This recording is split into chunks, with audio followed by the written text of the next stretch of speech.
Assalamu alaikum. This is lecture number 19 of Global Business Management. The topic of today's lecture is Global Strategy. We have three learning objectives for today's lecture. The first one is to understand how cost pressure influences a firm's choice of global strategy. Second one is to understand how country differences can influence a firm's choice of global strategy. And third one is to understand how firms can use strategic alliances to support their global strategies. Okay, before we start today's lecture, we first go quickly through the main points of the last lecture. In the last lecture, we had also discussed the same chapter, Global Strategy, and in fact, the last lecture was the first lecture on this chapter. In the last lecture, we had discussed about the global strategy. Firm's strategy refers to the actions that managers take to attain the goals of the firms. What are the main objectives of the firms? First of all, the main objective of firm is profitability, which can be defined as the rate of return the firm makes on its invested capital. And the second is profit growth, which is a percentage increase in net profit over time. Over the years, normally it calculates over the years profit growth. And the next one, expanding internationally can boost profitability and profit growth. We had discussed about these aspects, that how firms can increase their profit and profit growth while operating in international markets. It is measured by a firm is by the difference between the V, which is the competitive price, which is termed as the price, and the C, the cost. This is a simple thing. The profit is a difference between the price and cost. Higher the value customer place on a firm's products, the higher the price the firm can charge for those products, and greater the profitability of the firm. Okay, we had discussed the concepts of value creation. Firms create value to sell their products, and higher the value customer place on a firm's product. If the customer thinks the value of those products are higher, they will be willing to pay more. They are willing to pay higher. The higher the price the firm can charge for those products. That's why when the customers are willing to pay higher because they feel higher value for those products, then company will be in a position to charge higher prices. Once firm is going to charge higher prices, of course the profitability of the firm will be higher as well. Okay. Profit can be increased in several ways. The first way to increase the profit is differentiating your product, differentiating strategy. And the second one is low-cost strategy. The first one is to differentiate your product from the competitors. Into how can you differentiate your product from the competitors? You can differentiate in terms of providing higher quality, providing some services, and you can do that by providing after-sales services to the customers. And the second way is lowering the cost. If the cost of production is reduced, of course, ultimately your profit will be increased as well. In this regard, the famous scholar Michael Porter argues that superior profitability goes to firms that create superior value by lowering the cost structure of the business. Michael Porter says that better profitability means higher profitability will be attained by such firms which create superior value by lowering cost or by differentiating their products. And to maximize long-run return on investment capital means profitability. To increase the profitability, firm must pick a viable position on the efficiency frontier, configure internal operations to support that position, have the right organization structure in place to execute the strategy. These are the three ways how firms can increase the profitability. The first one is to pick the viable position on efficiency frontier. Efficiency frontier, we had discussed earlier that it will be some curved line. On the horizontal axis we are going to see the value, and on the horizontal axis we are going to see the cost, and on the vertical axis we are going to see the value offered by the product. Configure internal operations to support that position. And the third one is the structure. Organizational structure will be in line with that adopted strategy. Okay, value creation activities can be categorized as primary activities and support activities. Mean through those two different type of activities, values can be created for the products or services. Primary activities include R&D, production, marketing and sales, and customer services, while support activities include information system, logistics, human resource. These are the things that comes under support activities. Okay, the next one is the international firms can expand the market for their domestic product offering by selling those products in international market. That can be the first way the firm can use to increase the profitability. They can make the products in home and sell those products in the international market, like it happened in export mode. The second way to realize location economies by dispersing individual value creation activities to location around the globe where they can be performed most efficiently and effectively. In the second way, firm can reduce the cost by relocating the production facilities to different location of the markets in the different countries, in the different markets where those processes can be performed most efficiently and cheaply as well. Like we can take the example of if firms are doing some sort of production business which involves the technology as well, the firms can relocate its business part, only the production process, to the markets where the technologically those markets are higher compared to the other markets. For instance, if some operations, Pakistani firms are doing some operations, and Pakistani, that's an international firm, they can relocate their production to some countries where the technology is higher. For instance, they can move to China or some other country, European country, where the technology is high, but where these processes can be performed more efficiently. But they can the second part more cheaply, as efficiently and more effectively. And the second part comes as well, that because of the high technology, that processes will be performed more effectively.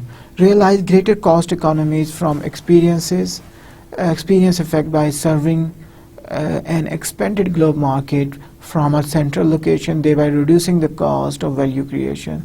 They can reduce the cost, and they can increase the value by reducing the cost of production by changing the market location to a central position, to a central location.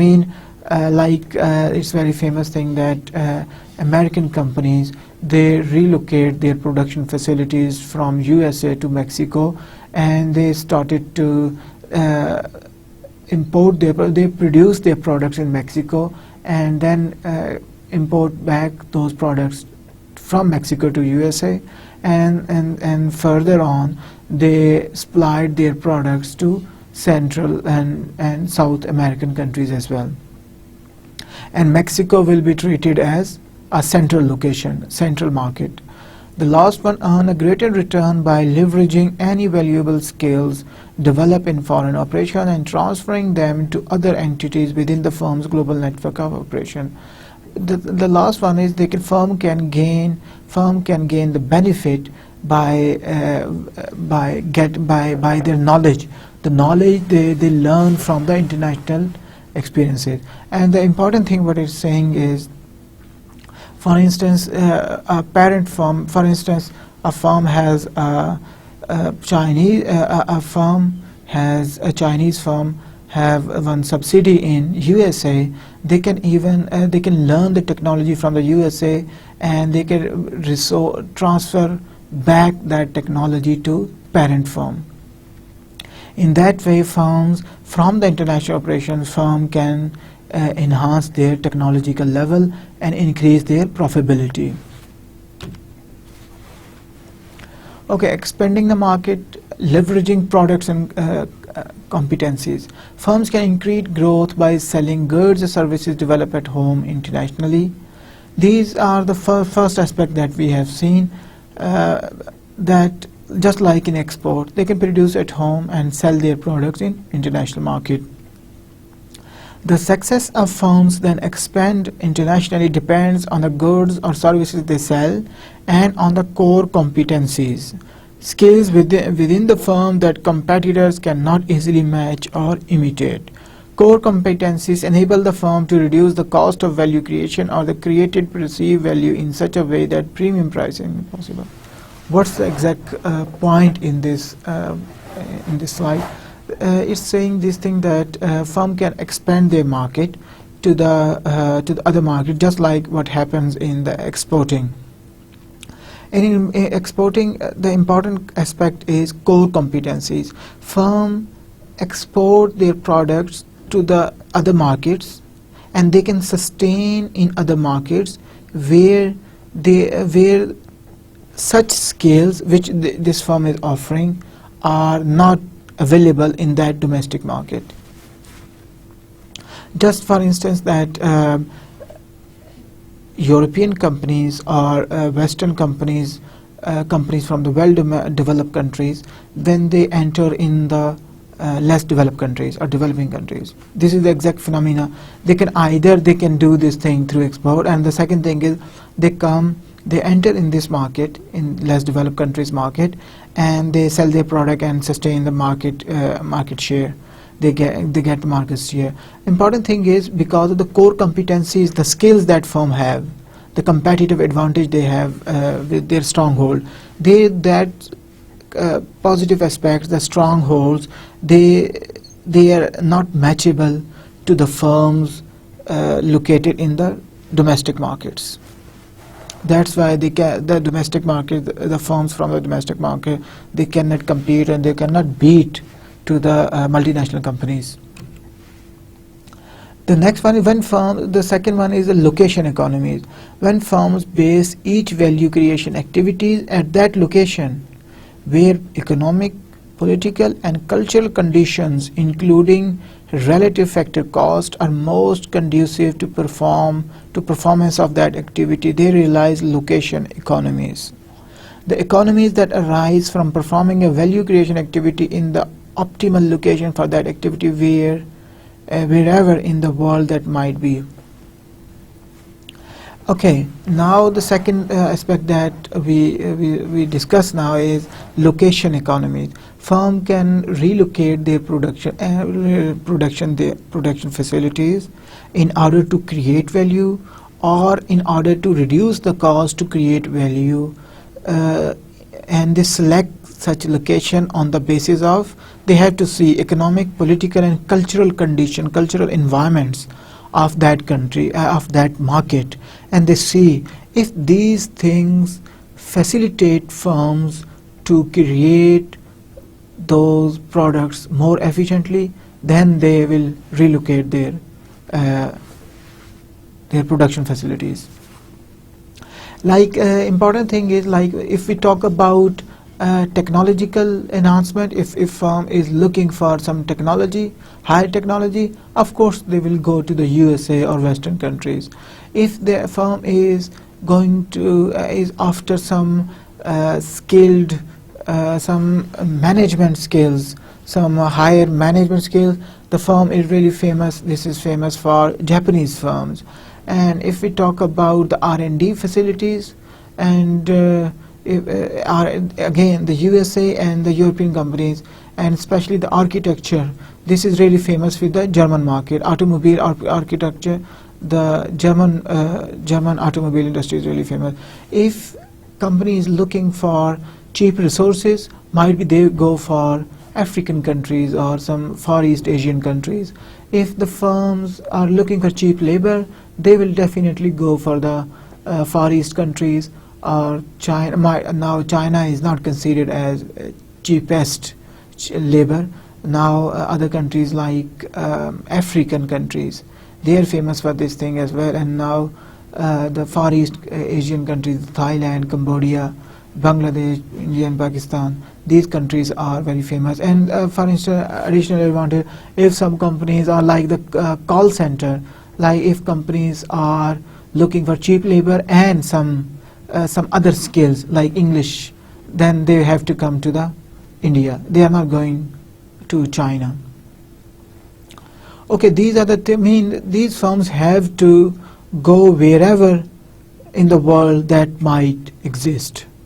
Okay, by achieving location economies, firms can lower the cost of value creation and achieve a low cost position. Of course, they will decrease the cost of production. And the second thing is they can differentiate their product offering. They can produce something different product. Like the first one is creating the value by reducing the cost.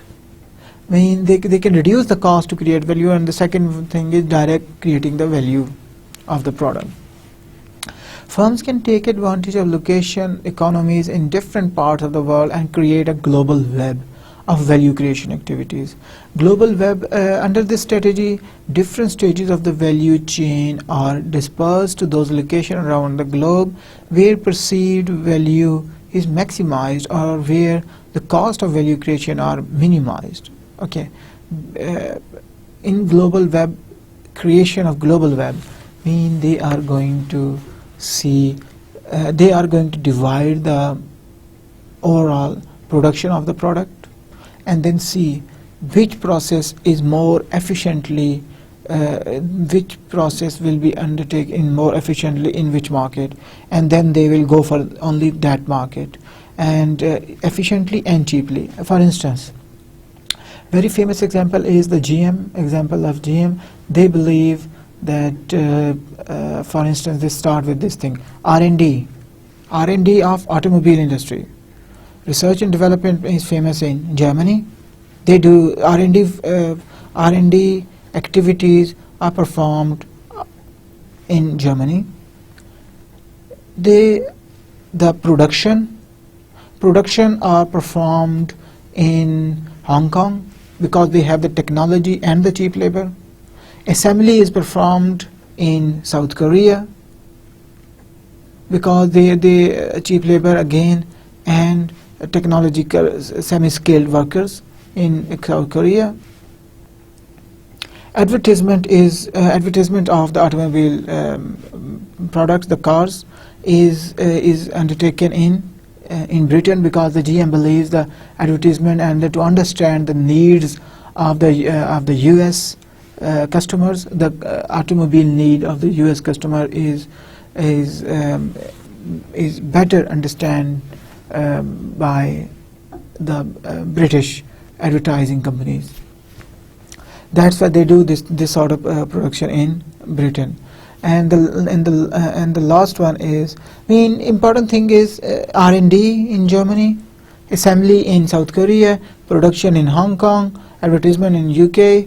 These are they try to make a global web of value creation activities. Wherever they find that this product and this process is performed more efficiently in that market, they will go there and they get that, they create the value or reduce the cost of creating that value in that market. Okay, but there are some points that firms have to consider when they try to create the value or try to reduce the cost to create the value of their products. First of all, they have to see the transportation cost. their cost is associated with the transportation of their products. The second one is trade barrier across the countries, across the borders. Like we are discussing, wherever they feel, wherever they find that here in this market, market A, they can get this this production facility most efficiently. They will go there, but before going there, they have to see these caveats as well. They have to consider these points. Might be there are some trade barriers or some more transportation cost. It's far away from the that country, that market, and they have to consider the third one, the political risk. Might be that market is politically not so stable, and there is a high political risk of that market when the firm operates there. That's why these important three things are very important when they consider to gain the value through production or through performing their operations in other market. This very famous thing is when the US switched their production facilities from the Asian countries to Mexico. They considered this change this production facility from Asian countries to Mexico because of three factors. The first one is transportation cost was very low, because the distance between USA and Cambodia or Vietnam was very far away, and as compared to that thing, the USA and Mexico, they are neighboring countries. Transportation cost was very low. The second one is the transportation. The second one is the cheap labor. Cheap labor was in Mexico. There was cheap labor. In Thailand, there was equally cheap labor, but they prefer to stay in Mexico because there are transportation costs. And the second factor is the trade barriers. In Mexico and USA, they have the NAFTA agreement, North American trade agreement, and because of trade agreement, there were no trade barriers between those countries, and there were tax exemptions and some subsidies if they do the trade across these countries, across the border. And that's why American companies, America prefer to operate their businesses in Mexico rather than Asia. Okay, now let's see a review question. The things that you have studied so far, this question is based on that knowledge. What is created when different stages of a value chain are dispersed to location where value added is maximized and where the cost of value creation are maximized? Experience effect, learning effect, economies of scale, D, a global web. These are the four choices that you have to think about. And might be in the midterm, the question would be like this, and question can be multiple choice questions. And if there are multiple choice questions, then these questions would be like this, and you guys have to read this sort of question very carefully and think about this question, and answer is available in your previous slides. In fact, it's 2 slides ago we had discussed this thing. Okay, experience effect. The experience curve refers to the systematic reduction in production cost that has been observed to occur over the life of the product. This is called experience curve. Graphically we are going to show in the next slide. Learning effect or cost saving that comes from learning by doing. Firms do things and they learn. We do like human capital labor. They learn from doing things like packaging. If the product involves the packaging, that's the most important thing. And the other thing where the laborers learns by doing, and with the passage of time and they do more and more, they learn, and the speed and efficiency increases gradually. And so when labor productivity increases, of course the productivity of the labor will increase with the passage of time. With the experience, individuals learn the most efficient ways to perform the particular tasks. True. And management learns how to manage the new operation more efficiently. True. Both things. From the labor point of view, the overall labor productivity will be increased because of the experience. And on the other side, management, for management is also because of the experience. They learn how to manage most efficiently with the passage of time. Okay, like you see in this graphical representation, there is one curve. This is called experience curve. Unit cost is on the vertical side, vertical axis. On horizontal axis there is a cumulative output. As the output increases, if you go from this way to that way, from increases, the unit cost is decreasing. It's decreasing. If we talk about at the start, the output is low, that's why cost is so high. Soon the output is increasing like this, the cost goes down from B to A. Okay, now we talk about the experience effects. Experience effect, it's the same. Economy of experience effect, under the experience effect, the next thing is the economies of scale. Economies of scale refer to the reductions in unit costs achieved by producing a large volume of a product. When the companies produce their products in a large quantity, of course, the overall cost per unit decreases. Sources of economy of scale, how the cost per unit decreases because of the when they are producing in bunch and in the bulk quantity. The first one is spreading fixed cost over the large volume. That's the two. Fixed cost, for instance, if they have the fixed cost is 1 lakh and they are producing 10 products. What's the fixed cost? What's the fixed cost per unit? Per unit fixed cost is 1 lakh divided by 10 products. It will be the 10,000 for each product. If you produce 20 products, then the per unit fixed cost will reduce to 5,000 from 10 to 5. Okay, utilizing production facilities more intensively. When they produce their product more in bulk quantity, they utilize the production facilities more intensively. Might be at the maximum potential, they use that machines at their maximum potential. And increasing bargaining power with supplier, that's the third thing. When they have their products in bulk numbers, they can negotiate with their suppliers, and they can get more profit. Might be they can sell in better rate on that thing. Okay, now let's talk about, these are the three ways how the economy of scale decreases the cost per unit. Now let's talk about when we move down the experience curve, like we do like this, from B to A, firm reduces the cost of creating value. Okay, to get down the experience curve quickly, firm can use a single plant to serve global market. To get down the experience curve quickly, get down from point B to A, firms can use a single plant to serve the global market. Firms can use a single plant to serve the whole global market. Leveraging subsidiary skill, that's important.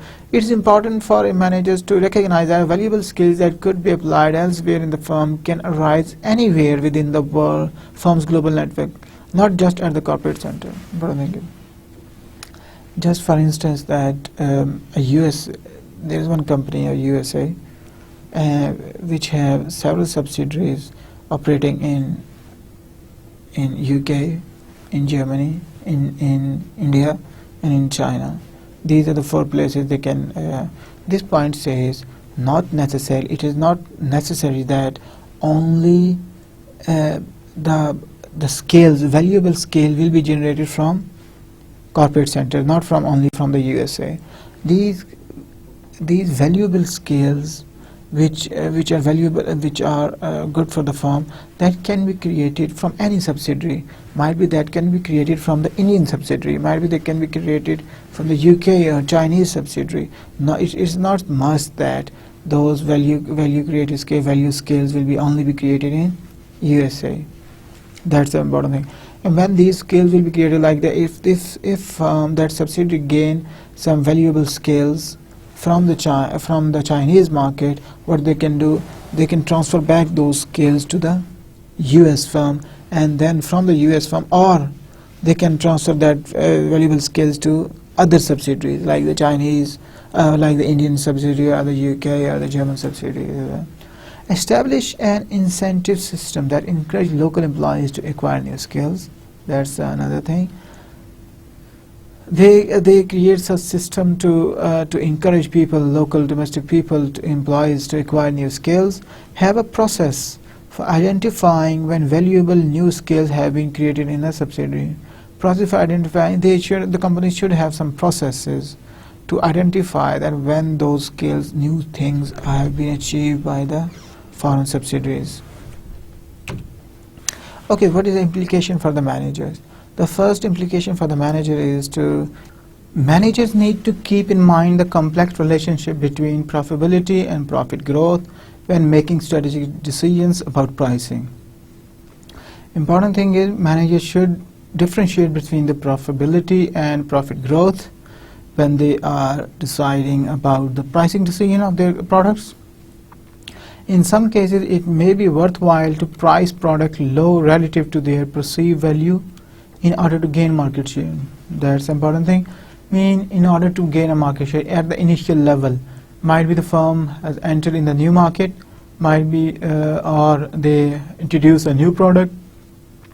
Whatever the situation is, in the beginning, might be initially, in order to gain the market share, firms will set the price a little bit lower than perceived value of that product, just to attract the customers. Okay, cost pressures and the pressures for local responsiveness. What does it mean? The cost pressures.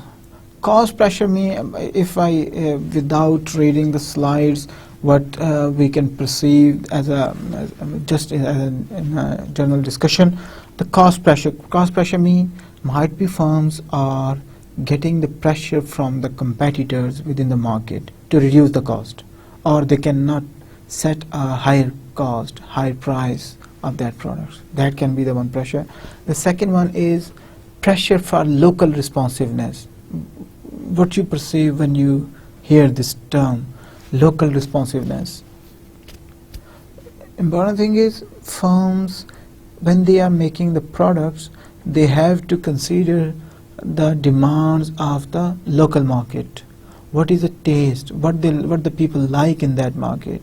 What is acceptable in that market? What are the values in that market?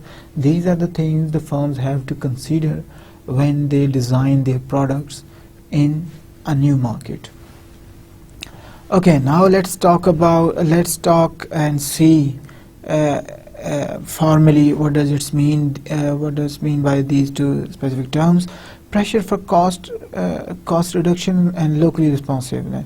These pressure place conflicting demands on the firm.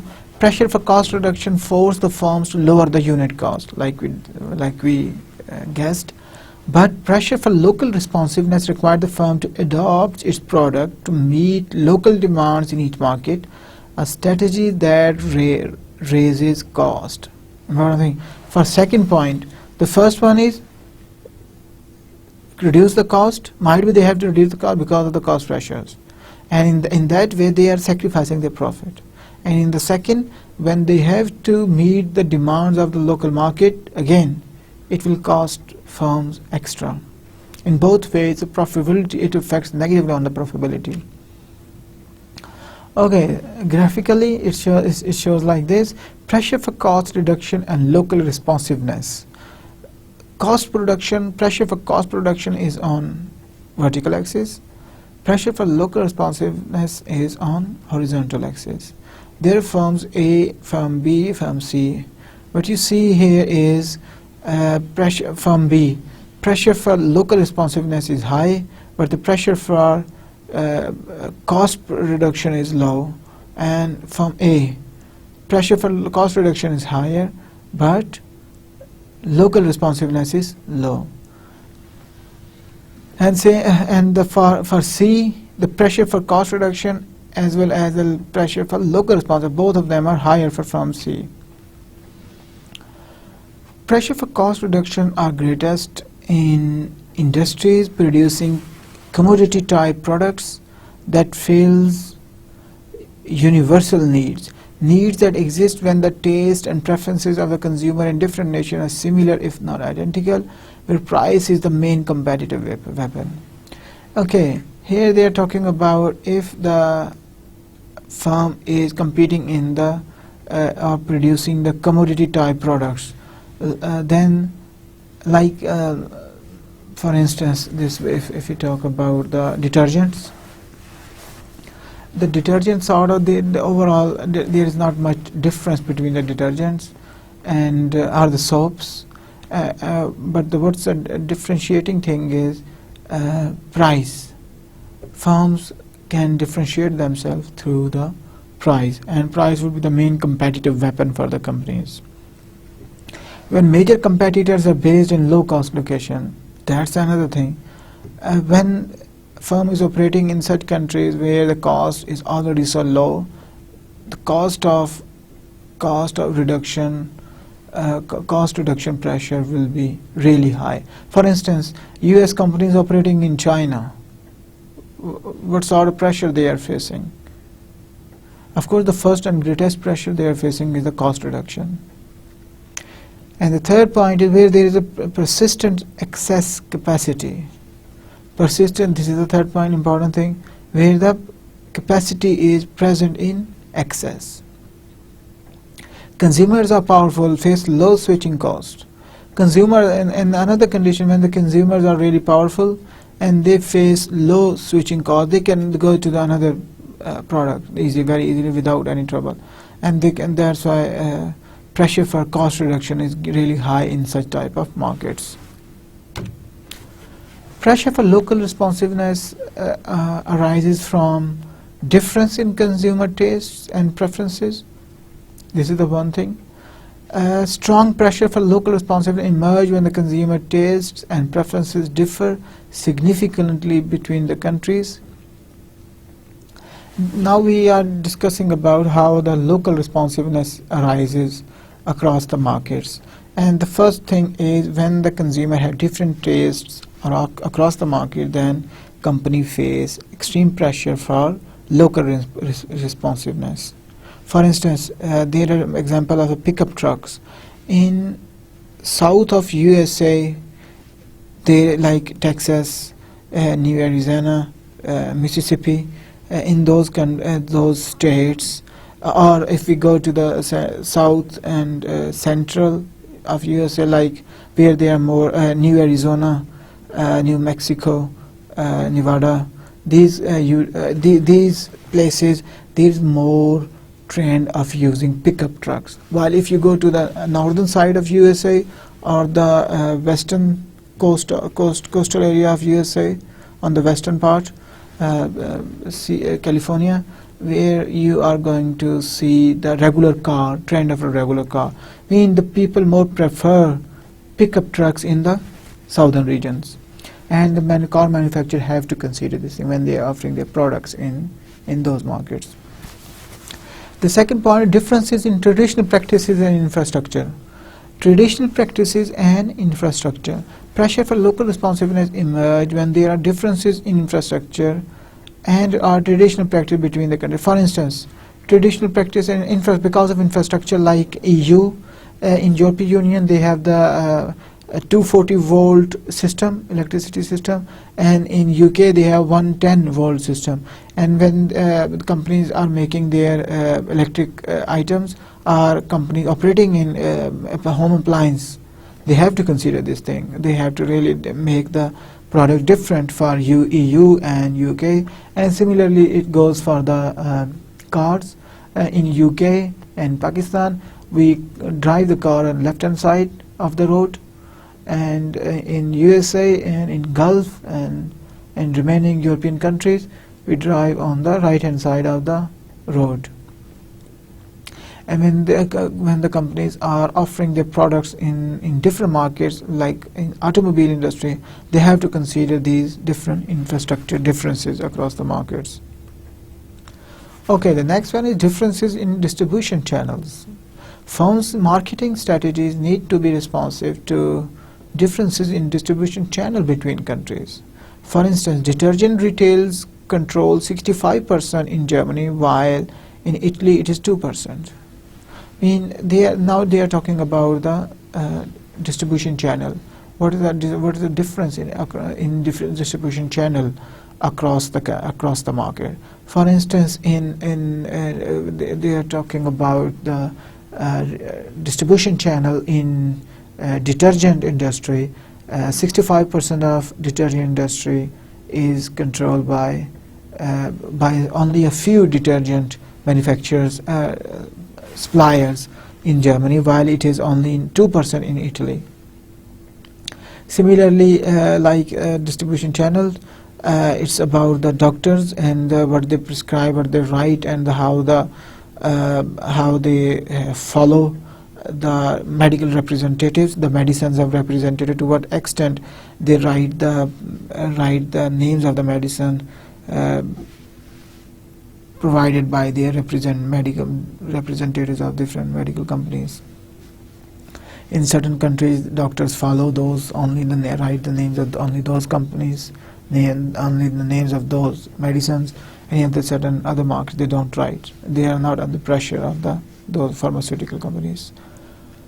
Okay, the last one is host government demands. Economic and political demands imposed by host country governments may necessitate a degree of local responsiveness. Drug stores should be dispersed to meet local demands. For instance, important thing is sometime in certain markets, firms have to be really see or encounter encounter a government involvement in certain industries. For instance, it's like this, that in in USA, the drug stores should be really dispersed within the market, within the local community, to meet the local demands. Similarly, there are certain restrictions. For instance, if you are trying to sell the rail products, rail cars in Germany, you have to manufacture these rail cars in Germany. And in certain markets, there is a threat of protectionism. There is a threat of nationalism. Government might acquire the production facilities. That can happen, or some political risk as well. Like we had discussed in previous chapter about the currency exchange risks, and there are certain things that the companies have to consider about the government demands. Again, now you have to see this review question: which of the following is not a pressure for local responsiveness? Not a pressure: excess capacity, host government demands, differences in customer tastes and preferences, differences in distribution channels. These are the four options, and you have everything. The answer of this question is in the previous slide. Okay, choosing a strategy. And now we talk about the international global strategy that firm can choose. There are four basic strategies that firm can choose in order to enter in the international market. The first one is a global standardization. The next one is localization. The third one is transnational, and the fourth one is international strategy. The appropriateness of each strategy depends on the pressure for cost reduction and local responsiveness in the industry. Okay, now we will discuss these four different strategies based on the pressure for cost reduction and pressure for local responsiveness.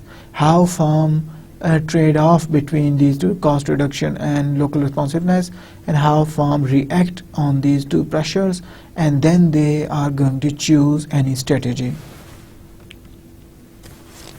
Okay, graphically, if you have a overview of these four strategies, the first one is a global strategy on the left hand side. The second one is the transnational, international, and localization strategy. These are the four different strategies, and on the horizontal axis you can see the pressure for the local responsiveness, and on the vertical axis you can see the pressure for cost reduction. Like in extreme bottom on the left hand side, international strategy. When the pressure for cost reduction is low and pressure for local responsiveness is low, firm prefer to go for international strategy.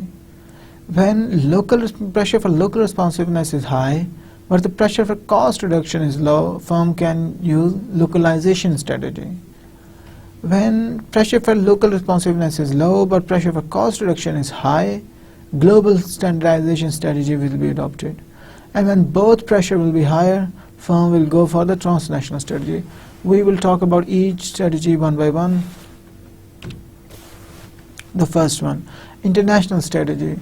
International strategy involves taking products first produced for the domestic market and then selling them internationally with only minimal local customization.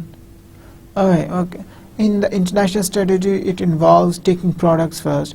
They are making which firms, and when they are going to adopt the international strategy, firms are operating successfully in the local market, the domestic market, and when they think to enter in the international market, what they can do, that they can start selling their products in the international market, in the foreign market. And before doing this, they are going to just slightly modify their product to the local demands of that foreign market with the minimal local customization. They are going to respond very slightly on the local responsiveness, and then they start selling the products there in the foreign market. Okay, the international strategy makes sense when there are two situations or conditions when this international strategy works really good. The first one, there are low cost pressure. When the cost pressure is low, that strategy is really good. Low pressure for local responsiveness. When pressure for local responsiveness is very low. These are the two situations when firms can do really good and firms can adopt the international strategy. Okay, the next one is a localization strategy, which focuses on increasing profitability by customizing the firm's goods and services so that they provide a good match to taste and preferences in different national markets. In localization strategy, the firm is only focused on meeting the demands. They are going to see the customer preferences and trying to meet those demands of the local market, and they are going to match to the taste and preferences in different national markets, and this is called localization strategy. The localization strategy makes sense when there are substantial differences across nations with regard to the customer taste and preferences. This is important thing. I mean, when the firms see this thing that the tastes and values and preferences, which are based on the values and norms within the society, are really different across the markets, then they have to focus on this thing and they have to entirely modify or change their products. And the second one is where cost pressure is not too intense, and the second thing is the cost pressure is not too intense. Okay, the third one is the global standardization strategy, focuses on the increasing profitability and profit growth by reaping the cost reduction that come from economy of scale, learning effect, and location economies. When firm focuses on increasing the profitability and profit growth by reaping the cost reduction, okay, intention of the firm is to reduce the cost, create the value of the products by reducing the cost, which comes from economy of scale, learning effect, and location economies. The strategic goal is to pursue a low-cost strategy on a global scale. The global standardization strategy makes sense when there are strong pressure for the cost reduction and demands for local responsiveness are minimal.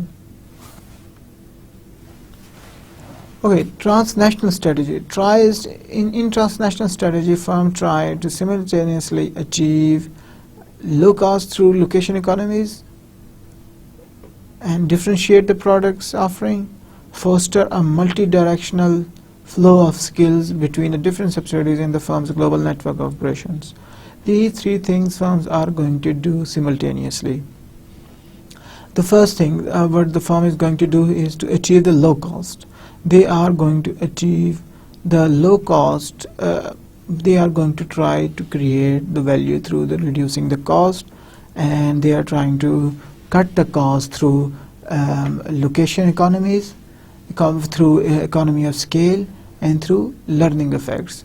And the next one is they can differentiate simultaneously. Their focus will be on the differentiating their products, and through graphic market account of local differences, they are trying to focus on the preferences and the local taste of the domestic market. And the third one is that they are simultaneously they will be focused on transferring their skills between different subsidiaries in the firm's global network of operations. Okay, when this strategy is more feasible, there are two conditions. The cost pressure are intense, where the first one is when the pressure is really high, and the second one is when the pressure for local responsiveness are really intense. These are the two conditions. When both these two pressures are really high, then firm has to adopt the transnational strategy. Okay, then the review question is, which strategy try to simultaneously achieve low cost through location economies, economy of scale, and learning effects, and differentiate the product offering across geographic markets to account for local differences. The options, we have the four options. The first one is internationalization, localization, the B is localization. The third one is the global standardization, and the fourth one is transnational.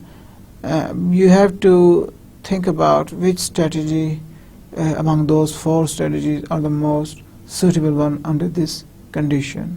And the answer of this question is available in the previous slide. Okay, the next point is evolution of strategy.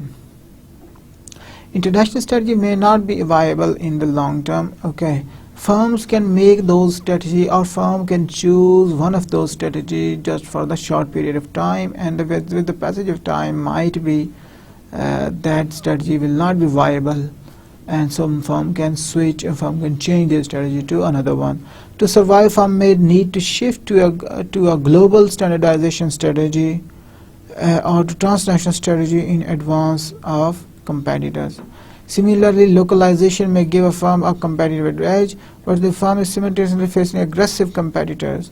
The company will have also to reduce its cost structure, and also a way to do that maybe shift towards a transnational strategy. The important thing is, like we had discussed, the international strategy and the localization strategy, might be there is a probability when for instance, for localization strategy, when the cost of reduction is higher than, or for internationalization strategy, the local responsiveness or cost pressure gets higher with the passage of time, then firms have to switch from international strategy or the localization strategy to global one or transnational one. These are the two things they have to switch their current strategy to another one. Another alternatively another scenario is when a firm competitive, but if simultaneously if firm is facing really aggressive competition, or and firm is following the localization strategy. Competition mean they are facing the cost reduction pressure. The company will also have to reduce the cost structure, and the way to do it may be shift towards a transnational. They can do that in the transaction. They have to switch their strategy from localization to transnational strategy. Okay, like in this way, as this graphic representation shows that as competitors emerge, these strategies become less viable. The international and localization strategy. In international strategy, firm is following the international strategy, might be the firm has to switch to global strategy or transnational strategy. When firm is operating in localization strategy, then there is only one possibility of transnational strategy. Okay, my question from you guys is, when firm is operating localization strategy, like the first one, the international strategy, if you see the international strategy, firm can switch either to global strategy when the pressure or the competition emerges, or to transnational strategy. But why not for the same goes for the localization strategy? Firms who adopt the localization strategy, they left with only one choice, the transnational strategy. They cannot go for the global standardization strategy. Why not? Why only the transnational? Why not the global standardization strategy? This is the question, and you have to think about this question, and you have to answer. At least you have to think and discuss with your peers. And the answer of this question is available in the previous slides, and answer this question also available in the book. Okay, the review question is, which strategy makes sense when pressures are high for local responsiveness but low for the cost reduction? Global standardization strategy, this is the first choice. The second choice is international strategy. The third choice is transnational strategy, and the last choice is localization strategy. Again, you have to think really carefully, and the answer of this question is available in the previous slides. And important thing is, you are going to see this sort of questions as a multiple choice question in the midterm or in the final exam, or if I'm going to ask, if you are going to see the true and false, you can see the question like true and false. If there is false, then you have to provide the reason which is the correct, why this option or statement is false, and you have to provide the reason. That can be this sort of the question pattern that can be possible in that way in the exam and midterm.